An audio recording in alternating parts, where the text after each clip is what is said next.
Hello दोस्तों, सबसे पहले गुड मॉर्निंग। और अभी तक आपने मेरा पूरा वीडियो देखा होगा जो है रोटेशनल डायनेमिक पे जो मैंने स्टार्ट किया है। पहले मैं बता चुका हूँ कि रोटेशनल डायनेमिक को दो पार्ट में डिवाइड किया है। पहला सर्कुलर मोशन, और सर्कुलर मोशन में पहला पार्ट हमने कंप्लीट कर दिया है। अब ये जो दूसरा पार्ट है वो है रोटेशनल मोशन से रिलेटेड। जैसे मैंने बताया, अगर आपने एक और वीडियो मेरा नहीं देखा, जो मैंने सबसे पहले कंपैरिजन डाला ओल्ड सिलेबस और न्यू सिलेबस के बीच में जो मैंने कंपैरिजन डाला, तो जाके देख लो, बाकी सब चीज़ें आपको समझ में आ जाएगी। तो दोस्तों, आज जो मैं करवाने वाला हूँ है मोमेंटम इनर्शिया। तो हो सकता है कि आपको जो मैं आज करवाने वाला हूँ वो सब पता होगा, आपको आता होगा, हो सकता है, क्योंकि अपने जीडीएन बहुत ज़्यादा स्कॉलर है, बहुत ज़्यादा समझदार है, तो आपको आता होगा। बट मैं आपको बेस से लेके जा रहा हूं, क्योंकि ये भी कॉन्सेप्ट रोटेशनल मोशन का जो इसके अंदर टॉपिक है वो पूरी तरह से समझ में आए, पूरी तरह से क्लियर हो जाए, क्योंकि एक को भी कुछ भी डाउट ना रहे।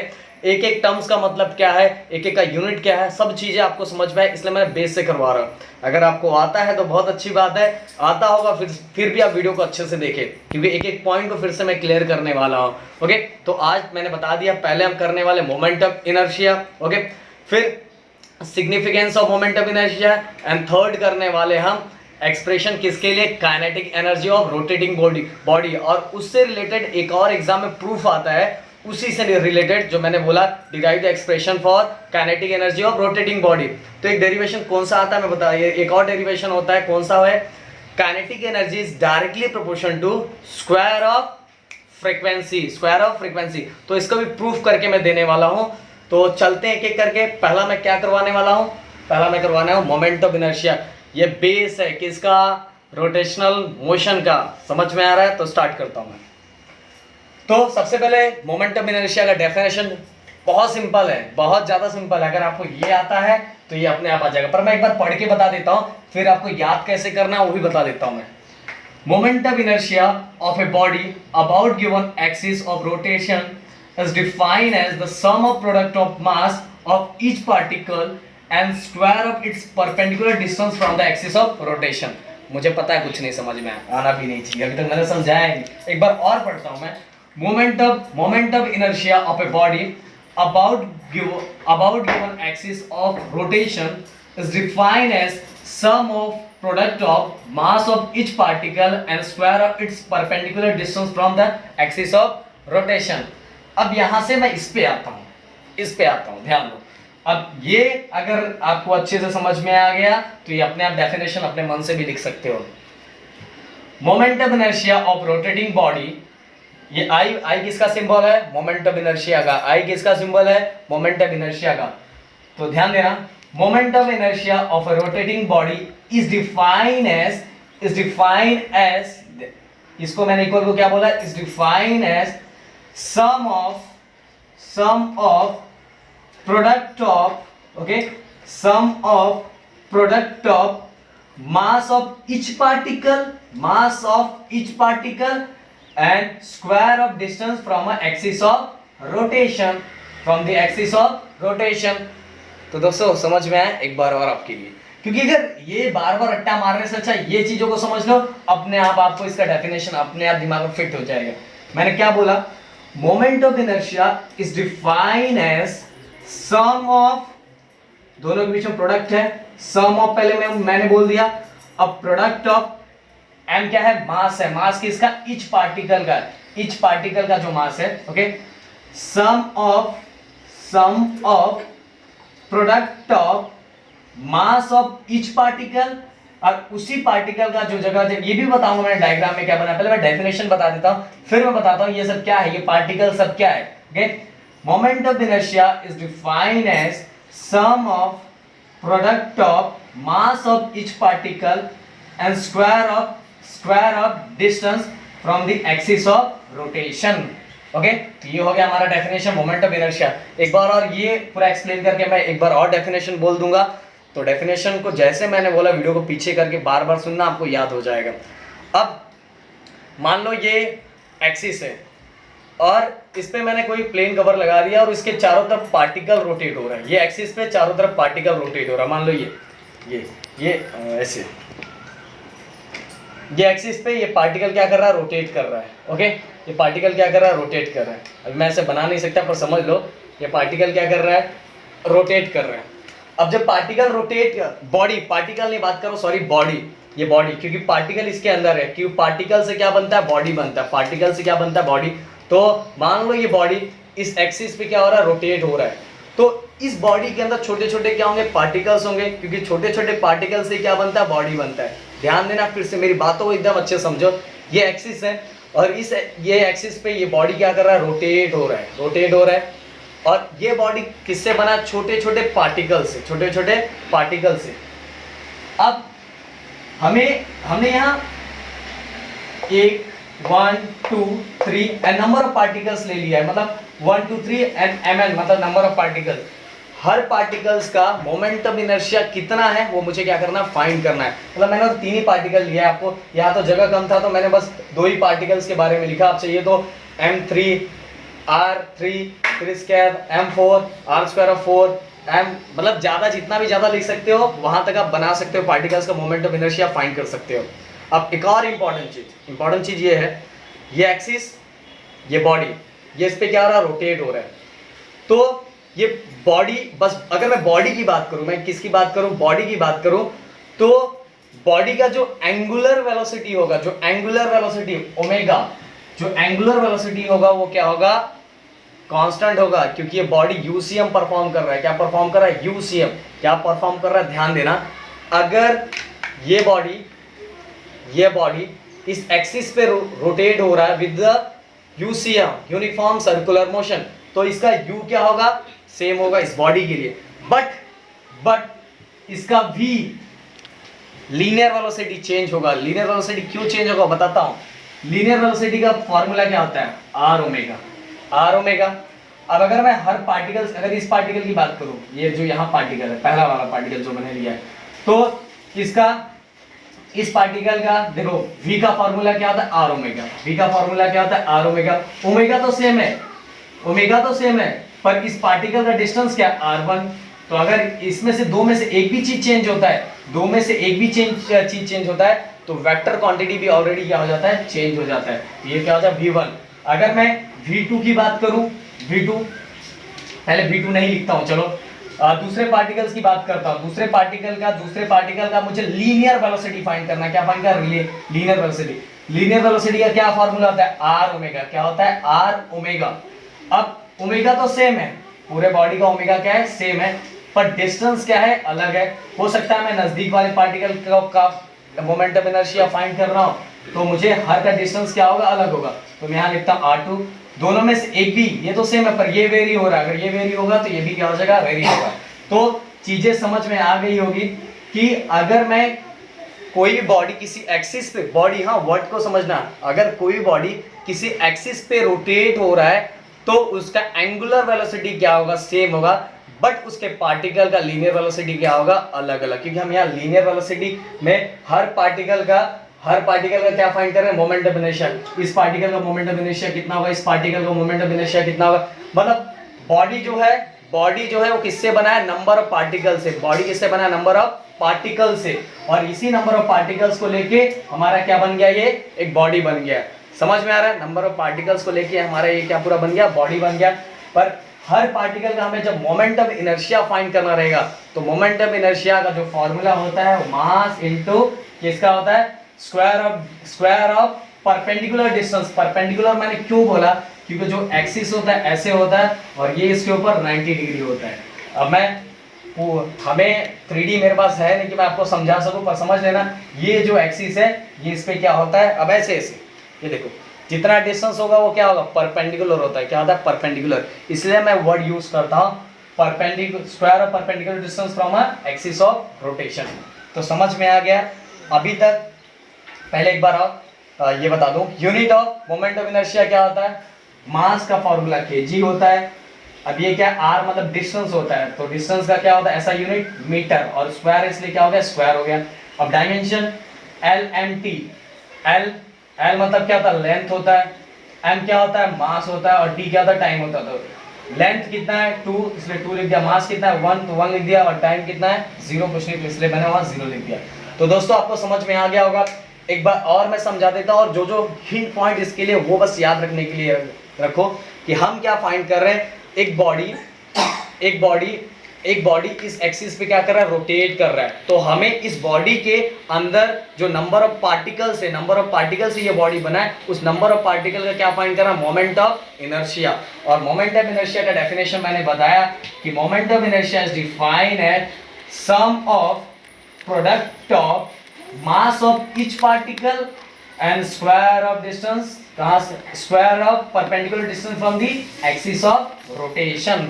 ओके, स्क्वायर किसका, स्क्वायर डिस्टेंस का, पर वो कैसे है, perpendicular from the axis of rotation. और दूसरा पूरे बॉडी की बात कर रहा हूं, पूरे बॉडी का एंगुलर वेलोसिटी क्या होता है, कांस्टेंट होता है, क्योंकि ये घूम रहा है, तो घूम रहा है, रोटेशन हो रहा है, रोटेशन हो रहा है, तो आपको पता है रोटेशन के लिए आपको वो वेलोसिटी क्या हो जाता है, एंगुलर हो जाता है, क्योंकि एक एंगल बनाता है, इसलिए वो। और किससे घूम रहा है, अभी इसके अंदर के पार्टी अगर मैं बात करूं तो पूरी बॉडी एक ही जैसी घूमेगी, इसलिए इसका ओमेगा क्या होगा, सेम होगा, बॉडी का ओमेगा क्या होगा, सेम होगा, बट इसका लीनियर वेलोसिटी क्या होगा, अलग होगा। लीनियर वेलोसिटी हर पार्टिकल का अलग क्यों होगा, क्योंकि फॉर्मूला क्या था, v equal to r omega, और ओमेगा तो सेम है बट आर हर पार्टिकल का डिस्टेंस एक्सिस ऑफ रोटेशन से क्या है, अलग है। मान लो मुझे इसका फाइंड करना है, एक और फाइंड करना है, तो मैंने M2 M1 M2 M3 जैसे Mn लिया है, तो M4 ले लेता हूँ। अब इसका डिस्टेंस क्या अलग है, तो मुझे हर का डिस्टेंस क्या हो जाएगा, अलग हो जाएगा, इसीलिए क्या हो जाता है, मोमेंट ऑफ इनर्शिया, सॉरी जो लीनियर वेलोसिटी होता है हर पार्टिकल का क्या हो जाता है, अलग हो जाता है। तो दोस्तों ये समझ में आ गया होगा आपको अच्छे से, एक बार इसका स्क्रीनशॉट ले लो, क्योंकि मैं चलता हूँ अब next part, significance of moment of inertia.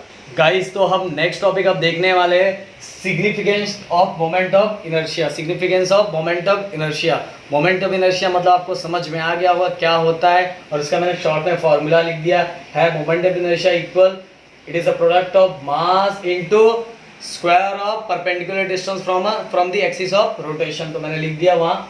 अब इसके अंदर हम सिग्निफिकेंस एग्जाम में 2 मार्क्स के लिए आता है, ओके, सिग्निफिकेंस 2 मार्क्स के लिए, तो 2 मार्क्स के लिए ये जितना मैंने पॉइंट्स लिखा हुआ है पूरा पॉइंट्स आपको लिखना पड़ेगा, तो पूरा मार्क्स मिलेगा।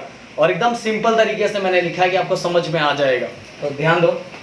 जैसे कि ट्रांसलेशन मोशन मतलब लीनियर मोशन होता है, जैसे लीनियर वेलोसिटी मतलब v होता है, लीनियर वेलोसिटी मतलब क्या होता है, v होता है। अगर मैं वही एंगुलर वेलोसिटी की बात करूं तो आप क्या लिखोगे, ओमेगा लिखोगे। अगर मैं आपको बोलूं लीनियर एक्सेलरेशन तो आप a लिखोगे, वही एंगुलर एक्सेलरेशन बोलूं तो आप क्या लिखोगे, अल्फा लिखोगे। तो समझ में आ रहा होगा। अगर एंगुलर की बात करूं तो क्या होगा, वो रोटेशन होगा, क्योंकि आप सर्कुलर मोशन पढ़ के आ रहे हो तो आपको पता होगा कि सब चीजें मैं बार बार बता रहा हूँ। अब बस अगर यही चीज आपको पता चल गया तो ये क्या है, ये तो बच्चों का खेल है, और अपने बच्चे तो बड़े हो चुके हैं बहुत ज्यादा, क्योंकि बायो पढ़ते हो ना अब। तो देखो मैं एक एक चीज पढ़ते जाता हूँ, और पढ़ने के बाद ही आपको क्लियर हो जाएगा, मुझे इतना समझाने की जरूरत नहीं है। इन ट्रांसलेशन, फिर से बता रहा हूँ, ट्रांसलेशन मतलब ही लीनियर मोशन।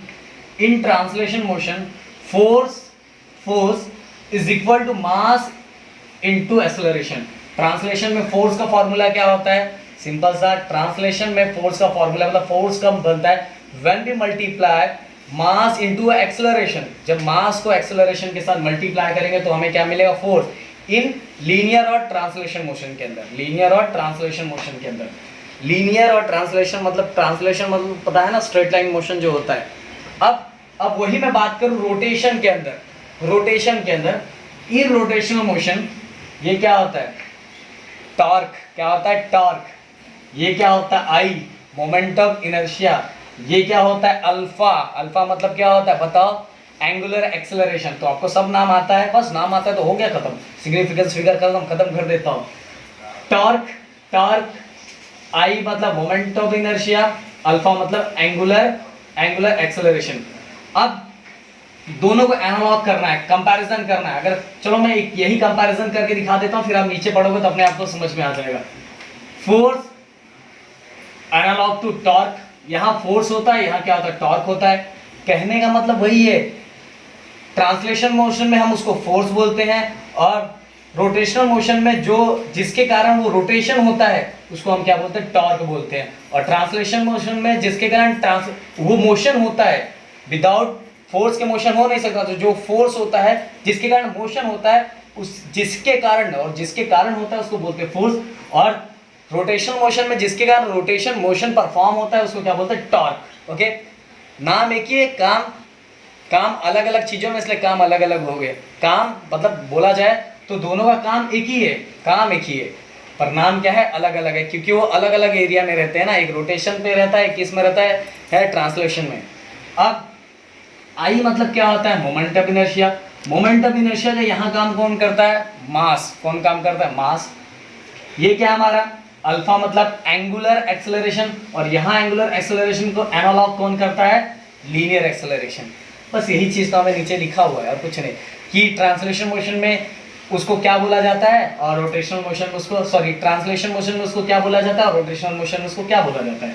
तो बाय कंपेयरिंग, तो मैंने बता दिया, bye comparing both the equation, force, ध्यान देना जहां मैं पढ़ रहा हूं वहां आपका ध्यान होना चाहिए, फोर्स और कमेंट्स बिना मतलब का मत करो, इन चीजों पे ध्यान दो, इन चीजों पे ध्यान दो, पूरा फोकस लगा के।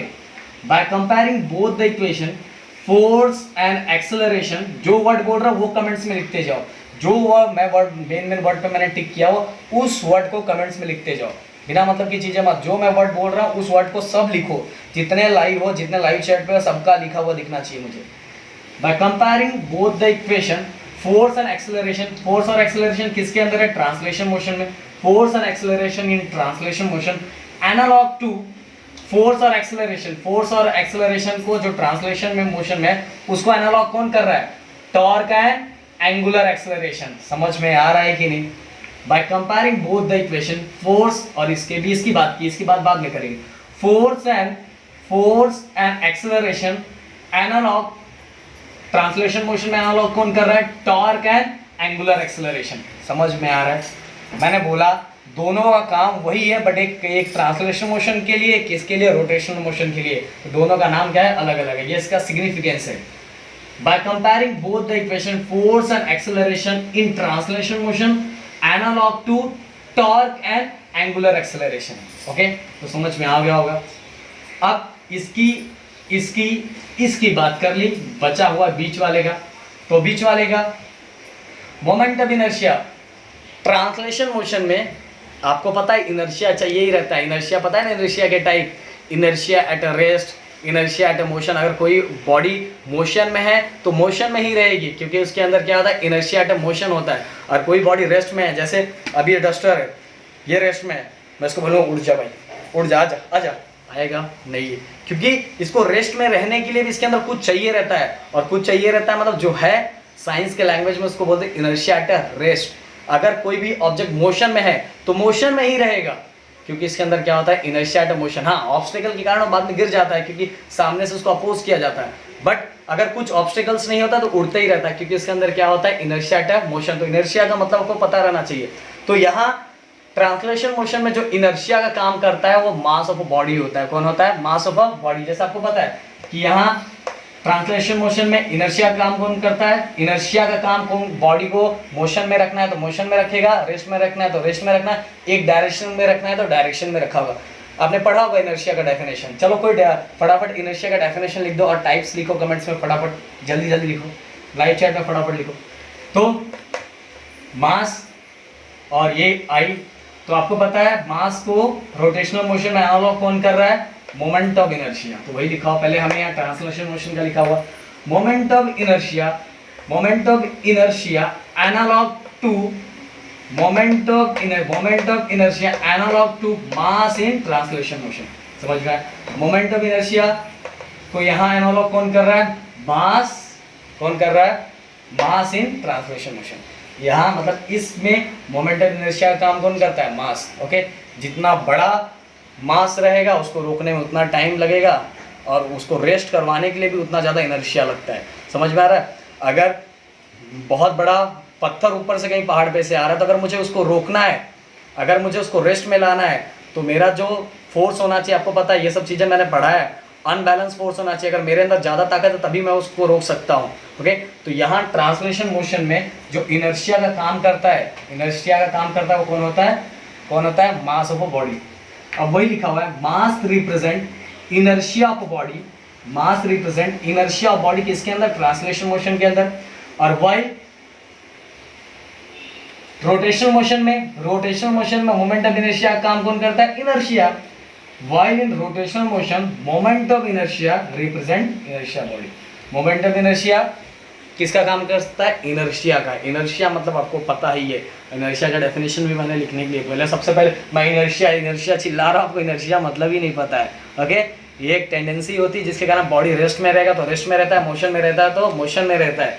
अगर एक डायरेक्शन में परफॉर्म करे तो उसी डायरेक्शन में फोर्स परफॉर्म करे। कब तक? जब तक उस पर कोई एक्सटर्नल अनबैलेंस फोर्स नहीं लगेगा तब तक। अनबैलेंस भी क्यों बोल रहा हूँ? सामने वाला कोई ऑब्जेक्ट आ रहा है, उसको मुझे रोकना है, अगर मेरा और उसका फोर्स सेम है, अगर मेरा फोर्स ज़्यादा है तभी वो रुकेगा, नहीं तो नहीं। अगर मेरा कम है तो मेरे ऊपर से चला जाएगा। ओके, मेरे अंदर अगर ताकत कम है। ओके, तो आपको समझ में आ गया। इन शॉर्ट फिर से बता देता हूँ, force in translation motion analogue to torque. Mass मतलब कि मास इसके अंदर क्या है? Moment of inertia in translation motion, while analogue to moment of inertia in किसके अंदर? रोटेशनल मोशन के अंदर। अब linear acceleration analogue to angular acceleration in translation motion. तो आपको सिग्निफिकेंस इतना ही लिखना है। इतना सिग्निफिकेंस कितने मार्क्स के लिए आएगा? 2 मार्क्स के लिए। मेरे ख्याल से समझ में आ गया होगा। कितने बार रिपीट कर रहा हूँ मैं एक एक वर्ड को बार बार रिपीट इसलिए कर रहा हूँ कि आपको अच्छे से समझ में आए, बार बार समझ में आए। मेरी आदत है बार बार समझाना। ओके, तो चलते हैं आज के लास्ट पार्ट की तरफ, जो है डेरिवेशन। ओके, तो दोस्तों नेक्स्ट टॉपिक हम करने वाले एग्जाम में देखो डेरिवेशन आता है। Derive the expression for kinetic energy of rotating body. Derive the expression for kinetic energy of rotating body, इससे रिलेटेड एक डेरिवेशन आता है, 3 मार्क्स के लिए आता है। हो सकता है आपने पहले भी किया होगा, बट इस बार फिर से ये डेरिवेशन है, इसको आपको करना पड़ेगा और समझना पड़ेगा। और इसके अलावा भी इसके अंदर एक प्रूफ करने के लिए आता है, वो प्रूफ भी मैं इसके साथ बता देता हूँ। वो इस बार के सिलेबस में अभी आपके सिलेबस में नहीं है, बट मैं ऐसे बता देता हूँ। हो सकता है उससे रिलेटेड आपको न्यूमेरिकल आ जाए, तो न्यूमेरिकल सॉल्व करने में आपका हेल्प होगा। तो मैं स्टार्ट करता हूँ। तो जो पहले मैंने पॉइंट्स लिखा है, पहले आपको बता दूँ, एक्सप्लेन कर दूँ। पंखे का आवाज आ रहा है, टेंशन नहीं लेना। कंसीडर अ रिजिड बॉडी, कोई भी rigid body with a constant angular velocity. मैंने पहले ही बता दिया कि वो पूरे बॉडी का जो एंगुलर वेलोसिटी क्या होता है, एंगुलर ओमेगा क्या होता है, सेम होता है, कांस्टेंट होता है। बट डिफर क्या होता है लीनियर वेलोसिटी। क्यों डिफर होता है?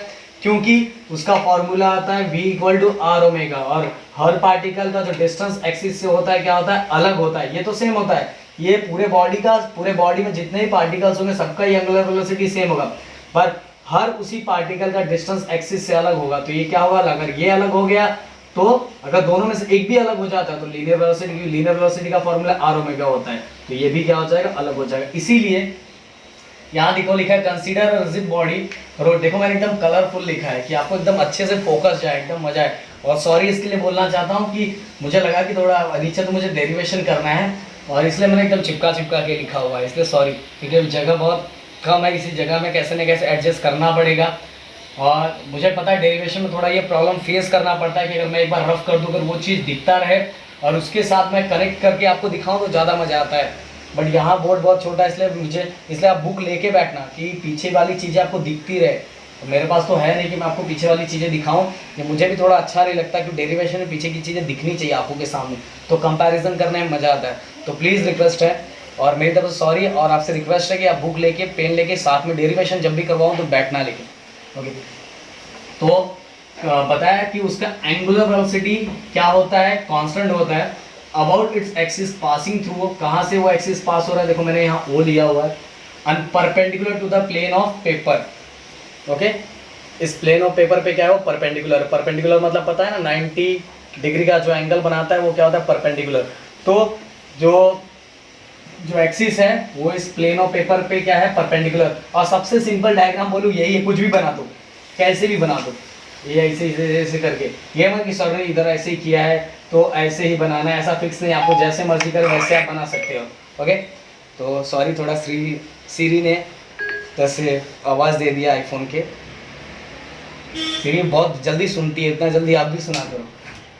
तो अब second point, let the body consist of n number of particle. इस बॉडी के अंदर n नंबर ऑफ पार्टिकल है, पर मैं कुछ ही पार्टिकल्स की बात करूंगा। अब इतना मेरे पास टाइम है क्योंकि हर बॉडी के अंदर बहुत सारे पार्टिकल्स होते हैं। तो let the body consist of n number of particle of masses m1 m2 m3 m4 dot dot dot dot. जिसको लिखना है, जिसको कुछ नहीं आता बस वही लिखते जाए, क्योंकि n और कोई रॉन्ग भी नहीं देगा। m1 m2 m3 m4 dot dot dot mn situated at a distance r1 r2 r3 r4 dot dot dot rn from the axis of rotation। हमने पार्टिकल्स लिया हुआ है वो पार्टिकल्स का डिस्टेंस एक्सिस से क्या है, इसका r1, इसका r2, इसका मैंने नहीं लिखा, हाँ लिखा है r3 और इसका क्या है rn from the axis of rotation. और एक्सिस ऑफ रोटेशन कैसे है, परपेंडिकुलर, किसको, जो प्लेन ऑफ पेपर है उसको। ओके, तो ये चीज़ आपको समझ में आ गई। ये तो लिखना पड़ता है एग्जाम में, अगर ये सब चीज़ें आप नहीं लिखोगे तो आपको मार्क्स कुछ नहीं मिलने वाला है। ओनली डेरिवेशन करने से कुछ, जैसा मैं करवा रहा हूँ सेम टू सेम वैसा ही लिखो, कलरफुल मत लिखना। ये कलरफुल मैं आपको बताने के लिए लिख रहा हूँ। As the body rotated different particle perform मतलब यूनिफॉर्म सर्कुलर मोशन। मैंने पहले बता दिया, जब बॉडी रोटेट हो रहा है तो वो क्या परफॉर्म कर रहा है, uniform circular motion with same angular velocity. क्योंकि यूनिफॉर्म सर्कुलर मोशन है तो उसका एंगुलर वेलोसिटी क्या होगा, सेम होगा, but different particles situated as a different distance from the axis of rotation, therefore linear velocity is different. देखो मैंने पहले ही बता दिया, तो पॉइंट मैंने फिर से लिखा है कि body uniform circular motion perform कर रहा है, इसीलिए उस बॉडी के जितने भी पार्टिकल्स होंगे वो क्या करेंगे, उनका एंगुलर वेलोसिटी क्या होगा, सेम होगा, पर हर पार्टिकल का एक्सिस से डिस्टेंस क्या है, अलग अलग है, इसलिए उनकी लीनियर वेलोसिटी अलग है।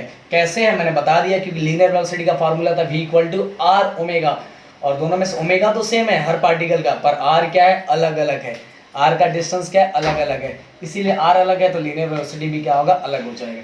तो मेरे ख्याल से इसमें कुछ डाउट नहीं है, हम बढ़ते हैं डेरिवेशन की तरफ। तो डेरिवेशन यहाँ अब डायरेक्ट कंटिन्यू ही कर रहा हूँ मैं। चलो मैं इसको रफ करके, तो डेरिवेशन स्टार्ट करने से पहले कुछ चीज़ें मैं बता देना चाहता हूँ। जैसे हम फाइंड करने वाले काइनेटिक एनर्जी, और काइनेटिक एनर्जी का फॉर्मूला क्या होता है, 1/2 mv², यही होता है ना। तो m हर पार्टिकल का अलग होगा, लीनियर वेलोसिटी भी हर पार्टिकल का क्या होगा, अलग होगा। लीनियर वेलोसिटी का फॉर्मूला क्या होता है, v = r ओमेगा। ओके, तो v1 r1, अगर v2 का रहेगा तो v2 r2, और इसे इसके अंदर हम क्या करेंगे, इसकी वैल्यू पुट करते जाएंगे। और हर पार्टिकल की बात करें तो हर पार्टिकल का मास भी क्या होता है, अलग होता है, तो एक जगह m1 या v1 ऐसे ऐसे करके करते जाएंगे। तो बस मेन यहाँ तो ये समझना है कि काइनेटिक एनर्जी का फॉर्मूला क्या था, 1/2 mv²। तो चलो एक एक करके करते हैं अच्छे से। सबसे पहले for particle of mass m1, जिस पार्टिकल का मास m1 है, यहाँ दे देता हूँ मैं इसको, कितना चल रहा था, थर्ड, जो भी चल रहा होगा भाई, थर्ड फोर्थ जो भी चल रहा होगा इक्वेशन, उसमें गड़बड़ होगा तो उस पर फोकस मत करना, इक्वेशन पे ध्यान देना। For particle of mass m1, for particle of mass m1, तो हम लोग पहले बता दिए कि काइनेटिक एनर्जी फाइंड करना है। काइनेटिक एनर्जी में हमें क्या चाहिए, लीनियर वेलोसिटी चाहिए। क्या चाहिए, लीनियर वेलोसिटी। तो मैं लिखता हूँ, बहुत सिंपल है, पहला समझ में आ गया तो अपना दूसरे आगे वाला अपने आप समझ में आ जाएगा। लीनियर वेलोसिटी इक्वल, यहां लिखना इक्वल नहीं, v1 क्या था formula, r1 omega. r1 omega मैंने क्यों लिखा, पता चला लीनियर वेलोसिटी का फॉर्मूला v1 होता है और इक्वल टू r ओमेगा होता है, पर डिस्टेंस हर पार्टिकल से अलग अलग है, इसीलिए ये भी अलग हो गया। अगर इसमें से एक अलग हो गया तो लीनियर वेलोसिटी भी क्या अलग हो जाएगी। अब हमें फाइंड करना है इसका काइनेटिक एनर्जी। क्या फाइंड करना है, काइनेटिक एनर्जी फर्स्ट पार्टिकल का, इसलिए मैंने 1 लिखा है इधर, काइनेटिक एनर्जी 1।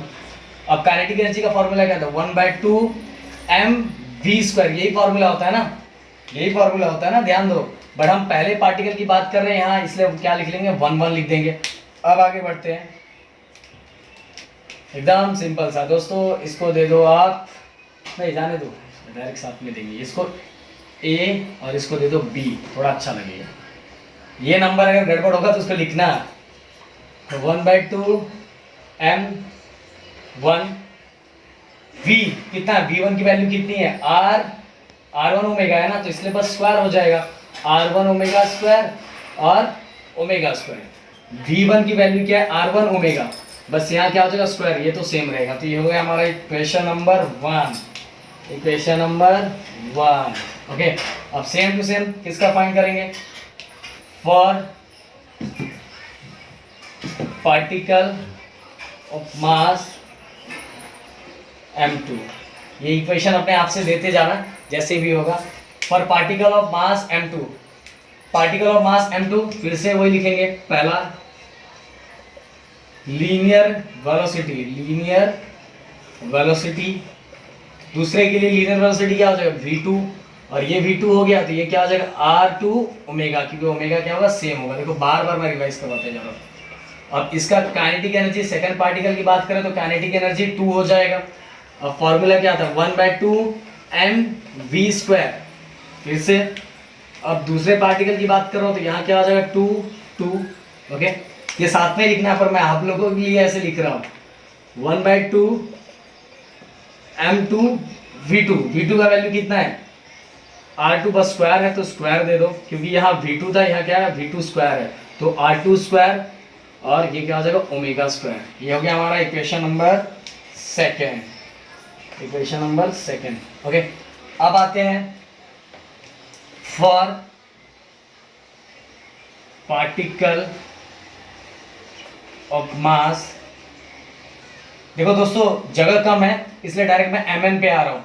आपको m3 लिखना है तो लिखो, नहीं लिखोगे तो भी चलेगा, लिखोगे तो भी चलेगा, कोई रॉन्ग नहीं मिलने वाला है। मेरे पास जगह की बहुत कमी है इसलिए मैं डायरेक्ट ऐसा लिख रहा हूँ for particle of mass m3। m3 नहीं लिखता हूँ, डायरेक्ट mn करता हूँ।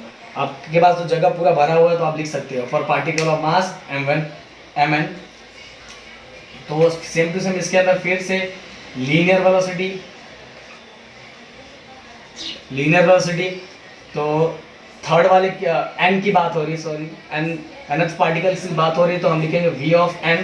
अब यहाँ v ऑफ n लिखे तो अब यहाँ भी क्या लिखेंगे r of n omega, r of n omega.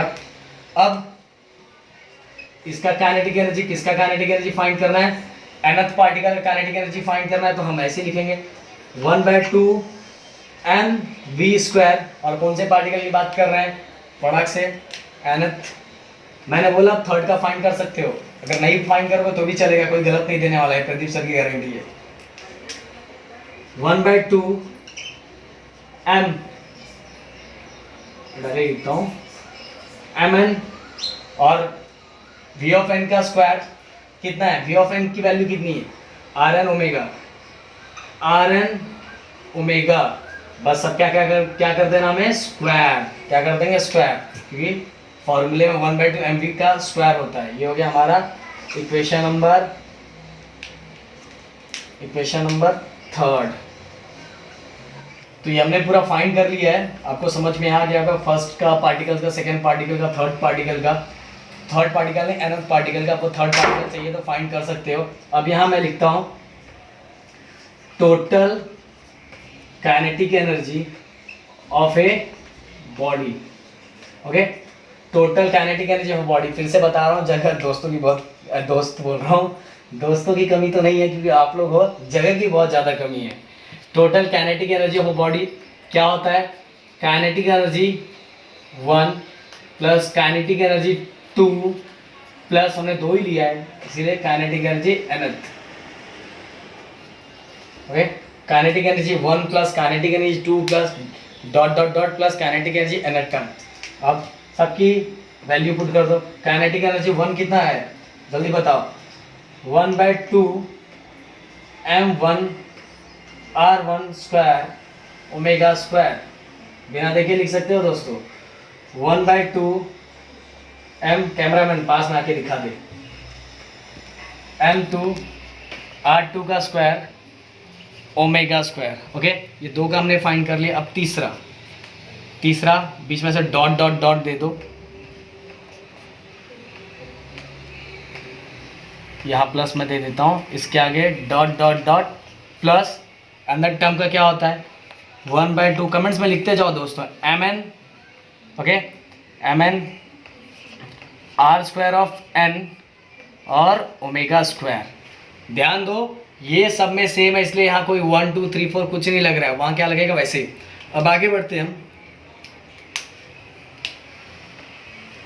अब मुझे बताओ, अब डायरेक्ट काइनेटिक एनर्जी में यहाँ डायरेक्ट इक्वल क्या है काइनेटिक एनर्जी लिख देता हूँ, क्योंकि अब ये पूरे बॉडी का इसलिए इसमें कोई नंबर नहीं है। काइनेटिक एनर्जी इक्वल, अब सब में बताओ कॉमन क्या आएगा, बताओ फटाक से। तो सब में कॉमन आएगा 1/2 और साथ में क्या कॉमन आएगा ओमेगा स्क्वायर। क्या कॉमन आने वाला है ओमेगा स्क्वायर। अंदर क्या क्या बचा है फटाफट बताओ, अंदर क्या बचा है जल्दी, m1 r1 ओमेगा स्क्वायर यही बचा है पहले वाले में m1 r1 ओमेगा स्क्वायर, सब में से हमने 1/2 omega square 1/2 omega square 1/2 omega square common ले लिया 1/2 ओमेगा स्क्वायर, क्योंकि सेम है। बट ये सब देखो यहाँ 1 है यहाँ 2 है तो अलग अलग है, तो इसीलिए पहले वाले से m1 r1 स्क्वायर बचा। दूसरे वाले में क्या बचेगा बोलो, कमेंट्स करो। m2 r2 square plus dot dot dot क्या बचेगा mn rn स्क्वायर। ओके, ये बचा। सब में से हमने 1/2 n/2 कॉमन निकाल लिया, 1/2 ओमेगा स्क्वायर कॉमन निकाल लिया। पहले वाले में बचा m1 r1 स्क्वायर, दूसरे वाले में बचा m2 r2 square plus dot dot dot फिर क्या बचा mn rn स्क्वायर, ये बचा। अब मार्कर और चेंज कर ले तो आपको अच्छा समझ में आएगा दोस्तों। 1/2 ओमेगा स्क्वायर प्रदीप सर ने बताया था, अभी देखो अभी हमने किया था, अभी मैंने मोमेंट ऑफ इनर्शिया आपको बताया। मोमेंट ऑफ इनर्शिया क्या होता है, sum of product of mass of each particle and square of perpendicular distance from the axis of rotation, वो क्या होता है मोमेंट ऑफ इनर्शिया। क्या होता है मोमेंट ऑफ इनर्शिया, तो पीछे पेज पलट के देख लेना है। इसको हम क्या लेते हैं, ये क्या है moment of inertia. Moment of inertia की वैल्यू क्या होती है आई, क्या होती है आई। इसीलिए kinetic energy of a body क्या फॉर्मूला आ गया, kinetic energy equal 1/2 omega square into I. ये पूरा क्या आ गया मोमेंट ऑफ इनर्शिया, इसलिए kinetic energy equal to 1/2 omega square into I. तो यहाँ तक समझ में आएगा। इसको मैं रफ करता हूँ दोस्तों, वही चीज़ है इसलिए मैं बार बार इसको एक्सप्लेन नहीं कर रहा हूँ, आपको समझ में आएगा। बहुत सिंपल डेरिवेशन। अब आगे बढ़ते हैं।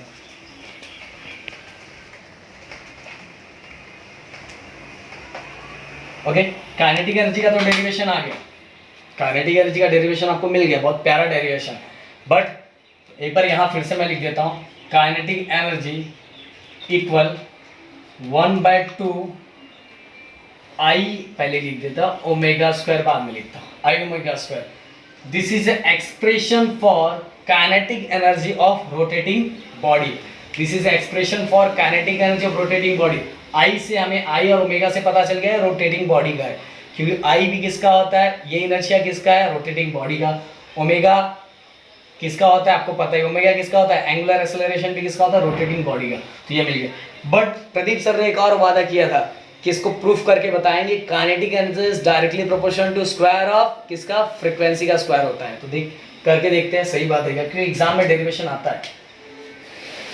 वी नो दैट, जिसको पता होगा v इक्वल टू 2πn होता है। v इक्वल टू क्या होता है 2πn। अब मैं इसके जगह पुट कर सकता हूं कि नहीं, काइनेटिक एनर्जी 1/2 आई ओमेगा स्क्वायर की जगह पे 2πn का होल स्क्वायर। देन क्या हो जाएगा बताओ, कैमरामैन थोड़ा पास में आ जाए, बच्चों को बहुत क्लियर दिखना चाहिए, एकदम मस्त वाला। 1/2 इंटू आई इंटू 2 का स्क्वायर कितना होता है 4, पाई क्या हो जाएगा पाई स्क्वायर, एन क्या हो जाएगा एन स्क्वायर। अब जो समझदार बंदा होगा उसको अपने आप पता चल जाएगा kinetic energy is directly proportional to n square कैसे मिलेगा। हमें करके तो दिखा दिया हूँ। अगर अब जो यहाँ समझदार होगा, देखते किसको किसको समझ में आ गया कैसे आएगा। झूठ वाला समझदारी मत दिखाना, हाँ मेरे को समझ में आ जाएगा। तो जैसे kinetic energy directly proportional to n square है। सर ये आपने डायरेक्ट कैसे लिख दिया, सर चीटिंग कर रहे हो, सर चीटिंग नहीं चलेगा। वह चीटिंग नहीं कर रहा हूँ, सही लिखा हूँ। कैसे लिखा हूँ, हियर, ये स्टेटमेंट बाकी है, हियर बंद हो गया क्या? अच्छा सीरी मेरी बात बहुत सुनता रहता है। हियर 1/2 मोमेंट ऑफ इनर्शिया देखो, मोमेंट ऑफ इनर्शिया रिंग का, डिस्क का, हर बॉडी रहता है, हर बॉडी का मोमेंट ऑफ इनर्शिया फिक्स होता है, कांस्टेंट होता है। इसलिए मैं आई भी ले रहा हूँ 1/2 आई और 4 नंबर भी, और पाई की वैल्यू भी क्या होती है, तो 1/2 आई 4 पाई, 1/2 आई 4 पाई, ये सब क्या होते हैं कांस्टेंट। क्या होते हैं कांस्टेंट, ये सब चेंज नहीं होते। और आपको पता है कि जब भी मैं इक्वल और कांस्टेंट का साइन हटा देता हूँ, इक्वल और कांस्टेंट का साइन हटा देता हूँ तो वहाँ क्या लग जाता है प्रोपोर्शन। इक्वल कांस्टेंट क्या था 1/2 मोमेंट ऑफ इनर्शिया, कि moment of inertia her body का, जो बॉडी है अगर रिंग है तो रिंग जितने भी रिंग होंगे वर्ल्ड में उनका सबका मोमेंट ऑफ इनर्शिया सेम रहेगा।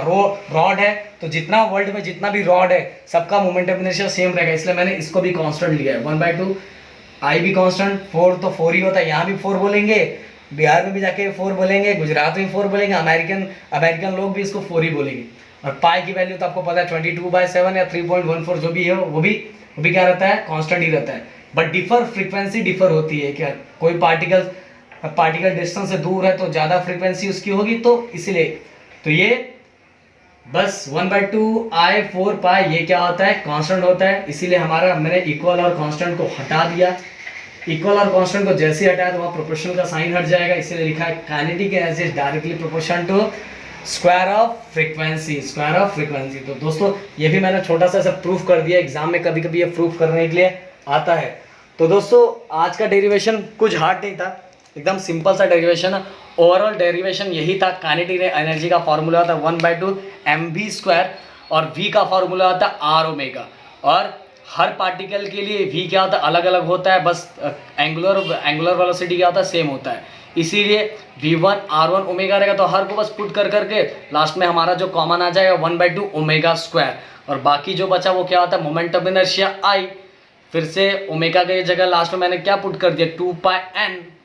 तो बस ऐसे ही था, कुछ हार्ड नहीं था। ओके, तो दोस्तों आज का टॉपिक यहीं ख़त्म होता है। वीडियो आपको अच्छा लगा होगा, अच्छे समझ में आएगा, प्लीज़ एक लाइक कर देना, क्योंकि लाइक बनता है, क्योंकि इतना हार्डवर्क किया जा रहा है, इतने छोटे बोर्ड पे कैसे कैसे एडजस्ट किया जा रहा है। बाद में थोड़े टाइम रुक जाओ, बड़ा बोर्ड आने वाला है, पता है ना आपको अपने क्लास का बोर्ड कितना बड़ा है। बस एक लॉकडाउन ख़त्म होने का वेट कर रहे हैं, फिर देखो क्या क्या सिस्टम लाते हैं हम लोग GTN। ओके, तो दोस्तों ऐसी सपोर्ट की आपके सपोर्ट की हमें पूरी तरह ज़रूरत है, और ऐसे सपोर्ट करते रहिए। Thank you so much. And again बोलूँगा, वीडियो को लाइक कर दीजिए, कमेंट्स कर दीजिए, और जितना ज़्यादा हो सके इस चैनल को शेयर कीजिए कि लोगों को पता चले। Thank you so much.